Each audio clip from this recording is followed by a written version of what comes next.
నువ్వు ఆజ్ఞ ఇస్తే అతి త్వరలోనే ధాత్రరాష్ట్రులైనటువంటి వీరినందరినీ ససైన్యంగా పరలోకానికి పంపించేస్తాను, ఒక్కడిని కూడా అట్టి పెట్టను, అందరూ వెళ్ళిపోతారు. కాబట్టి దుర్యోధనుడు కానీ కర్ణుడు కానీ ఎవరైనా సరే యుద్ధంలో ఎదురు నిలిచినా వాడెవడైనా సరే నా యొక్క గదా ప్రహరానికి వాడు చావాల్సిందే అని పాపం భీమసేనుడు కొంచెం పౌరుషంగా మాట్లాడటానికి ప్రయత్నం చేస్తున్నాడు.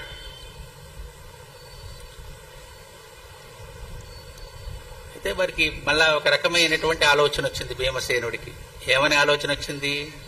ఈయన గారు ఆడిన మాట తప్పడు, ధర్మాన్ని అతిక్రమించాడు. ఏమిటా ధర్మం? జూదంలో ఓడిపోయాడు. అది అధర్మంగా ఓడిపోయాడా ధర్మంగా ఓడిపోయాడా అనేటువంటిది పక్కన పెడితే ధర్మంగా ఆయన గారు ఓడిపోయారు, వచ్చేశాడు. రెండవది, ఇన్ని సంవత్సరాలు అరణ్యవాసం, ఈ సంవత్సరం అజ్ఞాతవాసం, ఇది ఒడంబడిక కనుక దీన్ని కనుక మళ్ళా ఏదైనా అయితే యథాగా చక్రం మళ్ళా జరుగుతుంది, ఇది దానిలో ఉన్నటువంటి రూలు. కాబట్టి దీన్ని కనుక మనం అతిక్రమించినట్లయితే మళ్ళా ఇదంతా కూడా కలుగుతుంది. దీనికి ధర్మానికి ఒడంబడికగా ఉన్నాం కాబట్టి దాన్ని అనుసరించటమే మన యొక్క కర్తవ్యం.